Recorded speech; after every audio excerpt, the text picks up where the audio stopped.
네, 증시전략센터 3부를 이어가겠습니다. 현재 기관 쪽에서 투신권을 중심으로 매물이 강하게 출회되면서 국내 증시 양시장 모두 약보합곡 걷고 있는데요. 현재 코스피는 1780포인트 가리키고 있고요. 코스닥은 479포인트 가리키고 있습니다. 예, 조금 더 자세한 상황은요, 시황센터 연결해서 알아보겠습니다. 박미라 아나운서입니다. 네, 시황센터입니다. 미국 경기지표 하락 여파로 코스피 지수가 3거래일 만에 조정받으면서 1780포인트를 중심으로 등락을 거듭하고 있습니다. 오전장을 마감하는 12시 구간, 현재 코스피는 9포인트 하락한 1780포인트를 기록하고 있습니다.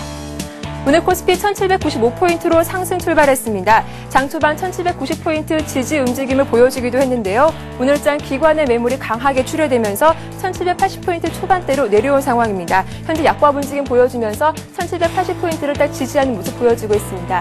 이런 지지 움직임 수급으로 좀 더 자세히 확인해 보겠습니다. 오늘장에서 개인이 강하게 매수하고 있습니다. 1,200억 원 이상 매수 우위를 보여주고 있고요. 현재 미국 경기지표가 하락하면서 외국인의 매수폭은 어제보다 많이 줄어든 상태인데요. 그래도 여전히 500억 원 이상 매수하고 있습니다. 반면 기관이 현재 1,800억 원 이상 강하게 매물을 출회하면서 주가 낙폭을 더 커지고 있는 상황입니다. 이어서 코스닥 흐름도 확인해 보겠습니다. 코스닥 4거래일째 제자리 걸음을 걷고 있습니다. 480포인트를 중심으로 등락을 거듭하고 있는 상황인데요. 12시 구간 코스닥은 2포인트 하락한 479포인트를 기록하고 있습니다.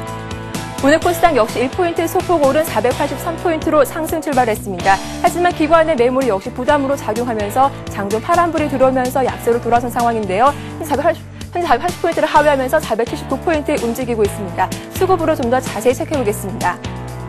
현재 개인과 외국인은 매수하고 있고 기관이 매도하고 있는 흐름이 일주일 넘게 지속되고 있습니다. 현재 개인이 145억 원 매수 우위를 보여주고 있고 외국인도 22억 원 매수하고 있습니다. 하지만 기관이 141억 원 매도하고 있고 프로그램 쪽에서도 매도가 들어오면서 코스닥 낙폭이 더 커지고 있는 상황입니다. 이어서 원달러 환율도 체크해보겠습니다. 원달러 환율이 4거래 연속 하락하면서 1,160원대로 내려왔습니다. 현재 이원 시점 하락한 1,168원을 기록하고 있습니다.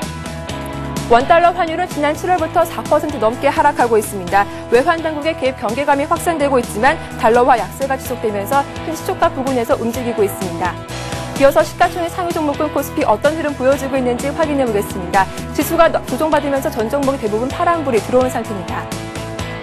대장주인 삼성전자 0.8% 약보합 움직임 보여주면서 80만 8천 원을 기록하고 있습니다. 포스코도 약보합으로 움직이고 있고 현대차가 1% 이상 크게 떨어지고 있습니다. 현대모비스가 0.6% 떨어지고 있고 현재 전 종목이 파란불이 들어온 가운데 현대중공업이 2% 이상 강세를 홀로 유지하고 있습니다. 한국전력과 KB금융도 1% 이상 떨어지고 있고 지주회사 LG가 3% 이상 급락하고 있습니다. 코스닥 시가총액 상위 종목군 역시나 혼조세를 보여주고 있습니다. 대장주의 서울반도체가 1% 이상 급락하고 있습니다. 셀트리온도 약보합에서 조정받고 있고 SK브로드밴드와 포스코, ICT는 강보합에서 움직이고 있습니다. 다음 종목들도 확인해 보겠습니다. 메가스터디가 교육주 강세에 힘입어 0.9% 강세를 이어가고 있습니다. 다음 2% 조정받고 있고 현재 SK컴즈가 4% 이상 급락하고 있습니다. 이어서 특징 테마주 확인해 보겠습니다. 삼성화재가 자동차 보험료 인상폭을 당초 계획보다 낮추면서 다른 보험사들도 인상폭 축소에 동참할 것으로 알려졌는데요. 이와 관련해서 보험주가 전반적으로 약세를 보여주고 있습니다. 삼성생명이 2% 이상 떨어지고 있습니다. 동부화재가 3%, 현대해상과 LIG 손해보험도 3% 이상 급락하고 있습니다. 증시가 조정받는 와중에 석유화학주는 신고가를 경신하면서 나홀로 강세를 펼치고 있습니다. 국제유가가 큰 폭으로 올랐기 때문인데요. SK에너지가 2% 이상 오르고 있고 GS와 OCI가 3% 이상 강세 보여주고 있습니다. 나머지 종목들 강보합에서 움직이고 있습니다. 4대강주가 또다시 들썩이고 있습니다. 그동안 4대강 사업을 반대해오던 이시종 충북도지사가 찬성 의사를 공식적으로 발표하면서 4대강 관력주의 사업 탄력성이 돋보이는 상황인데요. 동신건설이 14.3% 가격 제한폭까지 오르고 있고 이화공영이 12% 급등하고 있습니다. 삼호개발도 9%, 특수건설도 9% 이상 강세를 보여주고 있습니다. 서해 전역에서 합동훈련이 시작된다는 소식에 방위산업 관련주 이틀째 급등하고 있습니다. 스페코가 11% 오르고 있고 빅텍이 3%, 퍼스텍과 현대중공업이 2% 이상 강세를 보여주고 있습니다. 지금까지 12시 구간 시장 정보 전해드렸습니다. 네, 이 시각 시장 상황 다시 한번 살펴보겠습니다. 현재 앞서 들으신 대로요. 보험주, 증권주, 은행주들이 약세를 보여주고 있고요. 기계주들은 업종지수로 봤을 때 3% 넘는 하락 움직임이 나타나고 있습니다. 반면에 건설업이 1%, 그리고 의료정밀이 1% 역시 오르고 있고요. 화학주들이 강세를 보여주고 있는데요. 현재 0.62% 정도 업종지수로 봤을 때 빨간불이 들어와 있는 상황입니다. 네, 2부에 이어서 3부에서도 교보증권 청담지점의 최용 연구원님과 함께 해보겠습니다. 연구원님, 현재장 흐름 좀 한번 살펴주시죠. 예, 올라올 때는 같이 수익을 못 냈는데 내려올 때 같이 손실이 나는 그런 안타까운 형국인데요. 네. 제가 지난주부터 계속 말씀을 드렸지만 박스권 상단이 높아졌습니다. 예전엔 1600에서 1750 정도를 박스권 상단으로 보고 있었는데 지금은 다시 1800까지 박스권 상단을 올렸습니다. 아직 종가 기준으로 1800을 찍지는 않았는데 뭐 내일이나 모레 다시 찍을 수도 있고 아니면 어제가 정고점이 결론적으로 돼서 다시금 밀릴 수도 있는데 지금 뭐 대응 전략은 결론적으로 말씀드려서 전부 매도를 하시고 거래소 종목 같은 경우에는 좀 현금 비중은 대부분 만들어 놓으시는 게 좋은 전략이라고 보여집니다. 이미 박스권 상단에 도착을 해서 더 이상 호재가 더 반영될 자리가 없습니다. 특히 펀드 환매를 하는 분들이 굉장히 많으신데 뭐 이것 때문에 기간이 계속 물량이 나오는 것도 있습니다. 지금 펀드 가입하신 분들은 절반 정도 부분 환매가 가능합니다. 전부 다 환매는 하지 마시고 1000만 원 정도 가입을 해놓으셨으면 500만 원 정도를 일단 현금화를 해놓으신 다음에 몇 달 정도 추가적인 좀 조정을 기다리신 다음에 다시금 같이 분할 매수로 들어가시는 게 좋은 전략이라고 생각이 되고요. 이미 뭐 2천 간다, 3천 간다 이렇게 말씀하시는 전문가들이 많이 계시겠지만 물론 저도 주식의 우상향 자체는 저도 계속 믿고 있는 사람이지만 반드시 조정을 거치고 갑니다. 그냥 올라가는 자리는 없고요. 이미 지금 장세는 에너지가 꽉 차서 더 이상 올라가기에는 이제 힘든 장세라고 판단이 되기 때문에 네. 과감하게 설령 또 이 가격대에서도 손실을 보고 계신 분들도 계시겠지만 좀 팔아놓으시면 더 좋은 기회로 더 싸게 살 수 있는 기회가 있다는 걸 말씀드리고 싶습니다. 그리고 코스닥 장세에 대해서도 좀 간단히 설명을 드려야 되는데요. 지금 펀드 환매가 나오면 기관이 거래소 종목보다는 코스닥 종목 위주로 지금 매도를 하고 있습니다. 특히 IT와 자동차 업계가 부진한데 코스닥에서 IT랑 자동차 관련주가 굉장히 많습니다. 요즘 거래소가 많이 올라갔지만 내수주, 철강주, 화학주들이 지수를 많이 올린 그런 경향이 있습니다. 금융주도 많이 올랐고요. 하지만 코스닥에는 그런 종목들이 있지가 않습니다. 그래서 당분간은 약세를 면치 못할 걸로 생각이 되지만 네. 9월부터는 다시금 개별 종목 장세가 화려하게 펼쳐질 수 있기 때문에 코스닥은 일정 부분의 종목에 한해서 저가 매수 전략을 견지하시는 게 좋겠습니다. 네, 코스피는 이미 박스권 상단에 진입을 했기 때문에 조금 비중 축소도 고려해 보시는 게 좋겠다. 코스닥 쪽에서는 9월에 큰 폭의 상승도 기대되기 때문에 조금 늘려 관심을 가져보시는 것도 좋겠다라는 진단까지 한번 들어봤습니다. 네, 그렇다면 연구원님, 네. 오늘 관심을 갖고 계신 종목도 한번 살펴주시죠. 네, 요즘 제가 관심 가지고 있는 종목이 굉장히 많습니다. 일단 네. 분위기가 너무 과열된 것 같아서 요즘 휴가철이라서 거래량도 없고 굉장히 지지부진한 형국인데 제가 아까 말씀드렸던 중해시장을 다시 가지고 나왔습니다.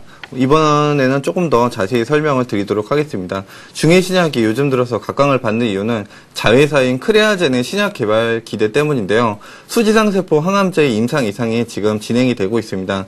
특히 이미 신장암 치료제는 임상 3상까지 완료가 돼서 판매가 되고 있는 상태입니다만 신장암 같은 경우에는 걸린 분들도 많지 않고 사망률이 그렇게 높지 않기 때문에 시장에서 크게 부각을 받지 못했습니다.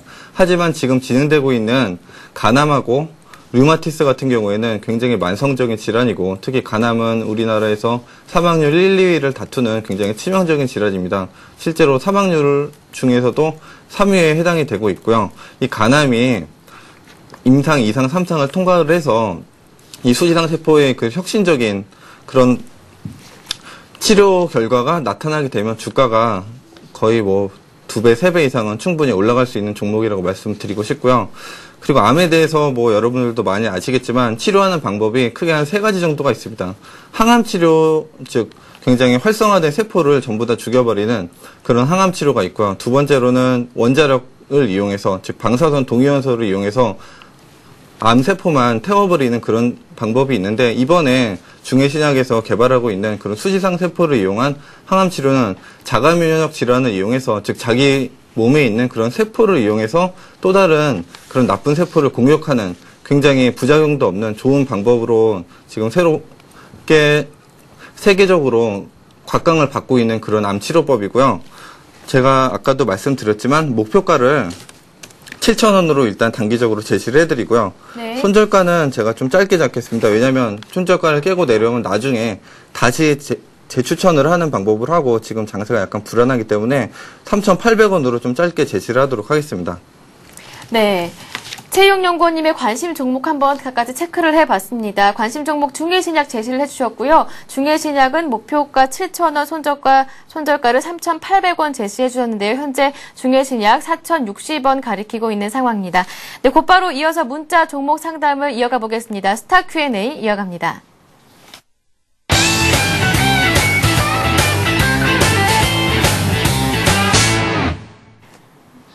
네, 이어지는 스타 Q&A 종목 상담 시간에서도요, 참여하실 수 있는 방법 간단합니다. 샵 5588 유료 문자 번호가 열려 있으니까요. 장중에 궁금하신 점 질문을 해주시면요, 전문가와 함께 친절하고 자세한 설명을 해드리도록 하겠습니다. 네, 그러면 곧바로 한번 종목 상담 시작해 보도록 하겠습니다. 첫 번째 종목은 한국전력인데요. 한국전력을 33,200원에 매수를 하셨고요. 비중은 40%입니다. 예, 좀 알려주세요라고 말씀하셨는데요. 예. 네, 한국전력 대표적인 우량주라고도 볼 수가 있지만 주가는 그에 화답하지 못하고 있는 모습이죠. 지금 지수가 오늘 밀린다고는 하지만 어제 전고점을 찍었는데 한국전력은 계속 하향세입니다. 한국전력으로 매수를 해서 수익을 내신 고객들이 거의 없을 걸로 보여집니다. 특히 얼마 전에 공공요금 현실화 방안에 의해서 예. 가스요금하고 전기요금을 같이 올리기로 했는데 역시 그런 물가 인플레이션 압력 때문에 현실화된 요금으로 올리지를 못했습니다. 실제로 지금 전기 가격을 한 30% 정도는 올려야 그런 손익 마진이 맞습니다. 네. 지금 한국전력이 2008년, 2009년 큰 폭 적자를 냈고 1분기에도 적자가 나오고 있는 상태인데 이렇게 전기 요금을 3.5% 인상을 한다고 했는데 이 정도는 인상을 해도 효과가 굉장히 미미한 상황이라고 말씀을 드릴 수가 있겠는데요. 그래서 그런 전기요금 인상에 한국전력 주가를 끌어올릴 수 있는 가장 큰 좋은 영향이라고 말씀을 드리고 싶었는데 발표를 해도 이렇게 주가가 꺾이는 걸 보시면 시장에서 그 정도 올려서는 소용이 없다라는 걸 네. 다시금 보여주고 있다고 볼 수가 있고요. 차트를 한번 보도록 하겠습니다. 네, 일봉 차트를 한번 보시면 이미 7월에 34,000원까지 한번 밀리고 다시 반등이 나왔다가 지금 음봉이 3일 연속 장대 음봉이 나오고 있는데 굉장히 좋지 않은 모습입니다. 단기적으로 주가를 끌어올릴 수 있는 모멘텀이 없고요. 다시 한번 말씀드리지만 전기요금을 추가적으로 상승하는 방법밖에 없는데 현 정권 내에서 물가를 굉장히 강력하게 잡겠다는 그런 의지가 있기 때문에 지금 아시다시피 금리가 굉장히 낮은데 물가가 오르면 어쩔 수 없이 금리를 다시 올려야 됩니다. 네. 근데 금리를 또 올리면 부동산 가격이 더 많은 압력을 받게 되기 때문에 이런 여러 가지 메커니즘에 따라서 한국전력이 어쩔 수 없이 3.5%밖에 인상을 못하게 됐는데요. 특히 자회사인 한전기술하고 한전 KPS도 오늘 다시금 주가가 밀리고 있는데 이 회사들이 다시 원자력 관련 큰 수주를 얻어낸다면 한국전력도 다시 반등을 할 수 있겠습니다. 그래서 전략을 어떻게 말씀을 드리자면 일단 손절을 하실 필요는 없는 가격대이고요. 좀 중장기적인 마음으로 들고 가셔서 장기 보유를 하시는 패턴으로 하시는 게 좋겠습니다. 그래서 목표가를 전고점이 42,000원으로 제시를 해드리고 기간은 좀 길게 내년 여름까지는 들고 가시는 전략을 써보시는 게 좋겠습니다. 네, 한국전력 전기요금 인상이 호재로 제대로 반영되지 않았다라고 말씀해 주셨는데요. 그래도 중장기적으로 가져가 볼 여력은 있다라는 긍정적인 전망까지 내려주셨습니다. 네, 전고점인 42,000원을 목표가로 잡아보시고요. 꾸준히 들고 가시는 전략 세워보시기 바랍니다. 네, 곧바로 다음 종목 상담 이어가도록 하겠습니다. 네, 다음 종목은요, 하이닉스인데요. 24,000원에 매수하셨고요. 비중이 30%입니다. 네, 손절해야 하나요? 라고 남겨주셨는데요. 예, 하이닉스 어제는 조금 올랐었는데요. 예, 어제가 다시금 그런 분기적인 모멘텀이 아닐까라는 생각을 하시고 또 어제 네. 매수하신 분도 많으시고 저도 하이닉스를 결론적으로는 손절을 했습니다. 그거는 지금이 더 오를 수 없다고 생각해서 손절을 하기보단 일단 팔고 관망을 하자는 그런 마음으로 접근을 했고요. 왜냐하면 하이닉스가 지금 실적이 나쁜 것도 아니고 램 가격이 폭락하는 것도 아닙니다. 하지만 결국 수급에서 완전히 외면을 받고 있기 때문에 네. 단기적으로는 더 내리지 않는다 해도 크게 오를 수 있는 그런 모멘텀이 없습니다. 지금 IT 종목들 자체를 기관하고 특히 외국인들이 완전히 외면을 하고 지금 철강하고 내수주 위주로 포트를 재편입을 하고 있기 때문에 네. 안 되는 건 안 되는 거고 시장하고 싸우지 말라는 격언을 통해서 다시 한번 배울 수가 있는데 그래서 지금 저점이 아직도 확인이 안 됐습니다. 특히 지수가 조정을 받을 때 같이 더 내릴 수 있다는 그런 가능성이 굉장히 있고요. 얼마 전까지 지수가 정고점을 찍을 때도 하이닉스는 계속 내렸습니다.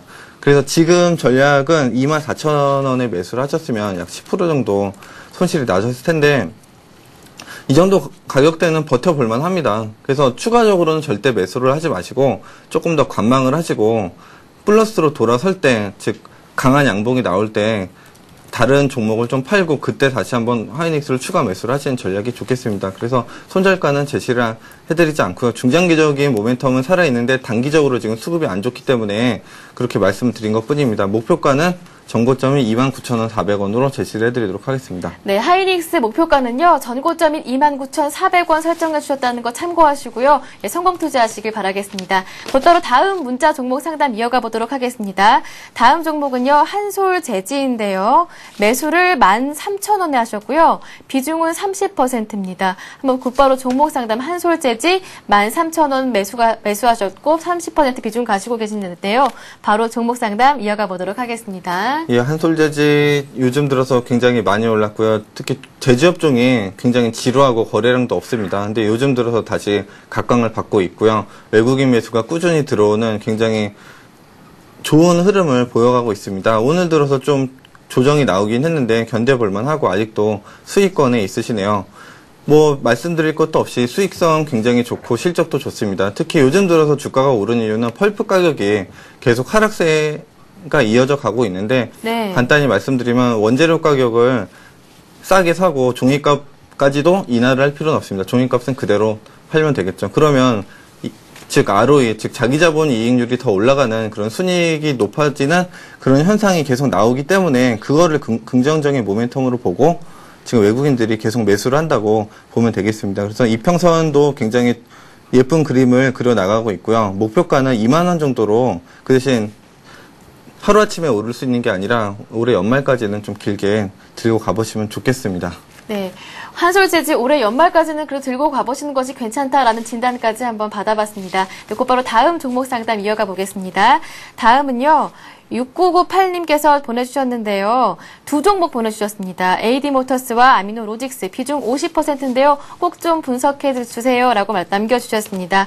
네, AD모터스부터 한번 가볼까요? 네, AD모터스 굉장히 재미있는 종목이고요. 사실 지금도 네. 물려있는 고객들이 굉장히 많으실 것 같습니다. 이 3월 달에 전기차 테마로 엄청나게 급등을 한 이후에 거의 고점 대비 4분의 1토막까지 내려온 종목인데 이 종목 때문에 굉장히 많은 고통을 겪는 주주들이 많았습니다. 근데 요즘 들어서 다시금 급한 반등이 나오고 있는데 저속전기차 체인지가 조만간 승인이 될 거라는 기대감으로 다시 저점 대비 2배 이상 올라가는 모멘텀이 나오고 있는데 보통 호재라는 게 노출이 돼버리면 또 다시 급락하는 그런 패턴이 나오기 마련이고 저속전기차에 대한 기대가 너무 높은 게 아니냐 그런 생각이 듭니다. 실제로 전기차가 통과가 된다고 해도 아직 그런 기름으로 가는 차라든지 경유 휘발유에 비해서 또는 LPG에 비해서 경제성이 별로 없습니다. 네. 만약 유가가 지금보다 2배 이상 오르거나 그런 경우라면 전기차 테마가 다시 한번 크게 부각을 받을 수 있겠지만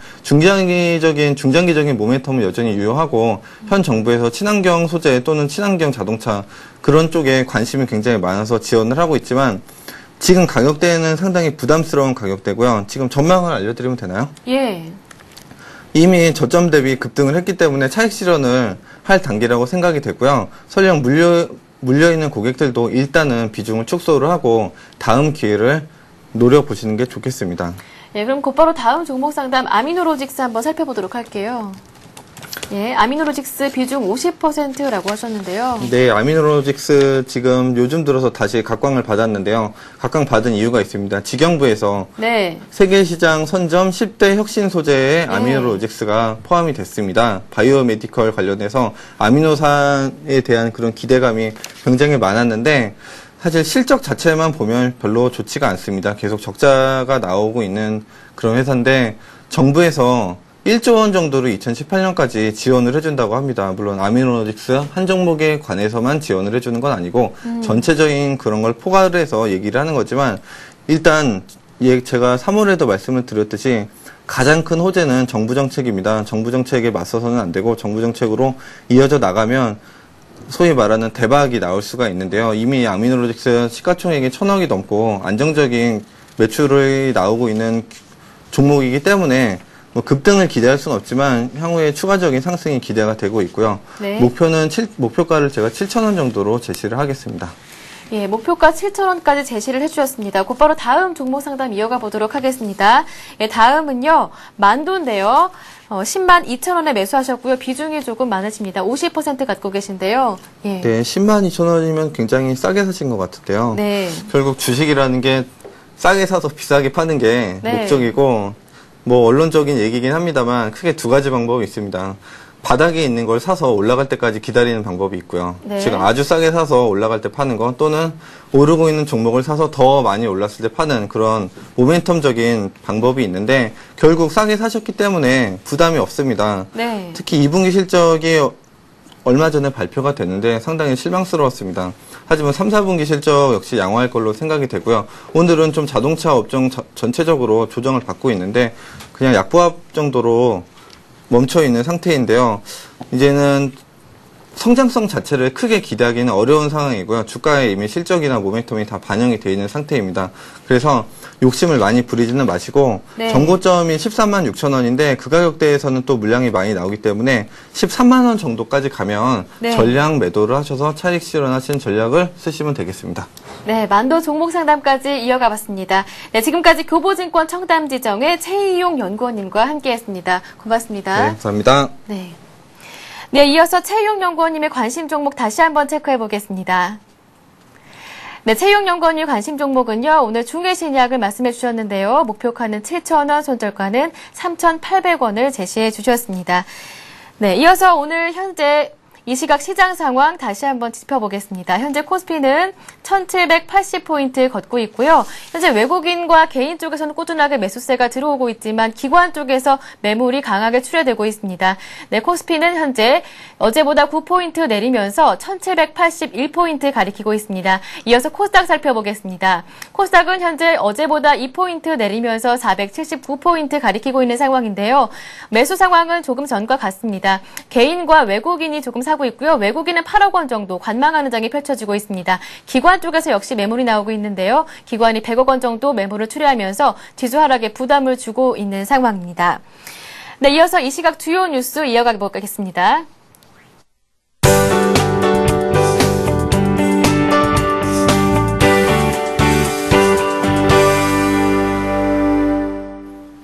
네, 이 시각 주요 뉴스입니다. 산업은행이 외부 투자자를 끌어들이지 않고 단독으로 4조 원 안팎의 자금을 조성해 대우건설을 인수하기로 했습니다.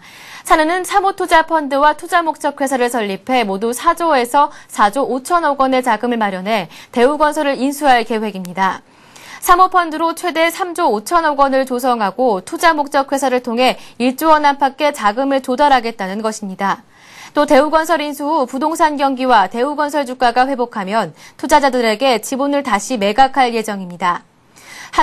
산은은 당초 재무적 투자자를 끌어들여 대우건설을 인수할 계획이었지만 부동산 경기 악화로 투자자 모집이 여의치 않자 단독 인수로 선회했습니다. 안상수 한나라당 대표는 국회 교섭단체 대표연설에서 공공요금 책정 시 서민 부담을 축소하고 기초생활수급자 등에 대한 할인율이 더 높아지도록 당 차원의 대책을 마련하겠다고 말했습니다. 안 대표는 이어 전기료와 도시가스요금, 버스요금 등 정부의 공공요금 인상과 관련해 서민 부담을 줄이기 위한 방법을 강구하겠다고 덧붙였습니다. 안 대표는 앞서 열린 당 최고 중진 연석회의에서도 중소기업을 살리고 서민에게 눈을 돌리라는 국민의 명령을 받드는 게 우리의 책무라고 강조했습니다. 그는 당의 서민 정책을 둘러싼 포퓰리즘 논란에 대해 대기업과 중소기업이 상생하고 서민이 희망을 갖고 살도록 제도적 방안을 모색해보자는 것이라고 말했습니다. 지난달 국내외 주식펀드에서 3조 5,200억 원이 빠져나간 것으로 집계됐습니다. 코스피 지수가 올 들어 네 번째로 1,700선을 넘어서자 6월에 2조 8,800억 원에 비해 유출 규모가 늘었습니다. 또 국내 주식펀드에서 18거래일째 자금 유출이 이어진 가운데 해외 주식펀드 자금도 하루 만에 순유출로 돌아섰습니다. 지난 2일 상장지수 펀드를 제외한 국내 주식형 펀드에서 231억 원이 감소해 18거래일째 순유출이 이어진 것입니다. 해외 주식형 펀드에서는 563억 원이 빠져나가 하루 만에 다시 순유출로 전환됐습니다. 우리나라 식품물가 상승률이 경제협력개발기구 회원국 가운데 세 번째로 높게 나타났습니다. OECD 물가 동향에 따르면 지난 6월 우리나라의 식품물가는 4.1% 올라 터키의 5.6%와 아이슬란드 4.3%에 이어 증가폭이 컸습니다. OECD 회원국의 평균 식품물가 상승률이 0.6%에 그쳤다는 점과 비교하면 우리나라의 식품물가 오름세가 매우 강한 셈입니다. 반면 핀란드와 덴마크, 뉴질랜드, 스위스 등 10여 개국에서는 식품물가가 오히려 떨어져 우리나라와 대조를 이뤘습니다. 지난 6월 한국의 전체 소비자 물가는 2.6% 올라 OECD 회원국 중 터키 등에 이어 7번째로 높았습니다. 이 시각 시장 상황 다시 한번 짚어보겠습니다. 현재 코스피 지수는 어제보다 9포인트 오르면서 1,780포인트 가리키고 있고요. 그리고 코스닥은 어제보다 2포인트 오르면서 479포인트를 가리키고 있는 상황입니다. 네, 이어서 오늘 문자 많이 보내주셨는데요. 오늘 선물을 받아가실 분들 한번 살펴보도록 하겠습니다. 네, 오늘 비타민 퀴즈 문제부터 안내를 해드리겠습니다. 네, 오늘 문제는요. 2분기 연속 마이너스 성장이 끝난 후 다시 2분기 연속 마이너스 성장으로 추락하는 것을 일컬어 무엇이라고 할까요? 였는데요. 정답은 1번 더블드비였습니다. 네, 먼저 오늘 코믹 뮤지컬 프리즌 할인 티켓을 받으실 세 분부터 발표를 해드리겠습니다. 네, 세 분은요. 1191번, 그리고 9070님, 그리고 0753번님께서 코믹 뮤지컬 프리즌 할인 티켓 받아가실 수 있고요. 그리고 증권 칼럼니스트 김준군 씨 책 주식시장 승자의 조건 책 받아가실 분 한 분은요. 0040님입니다. 네, 저희가 준비한 내용은 여기까지입니다. 증시전략센터 오늘 시청해주신 여러분 고맙습니다.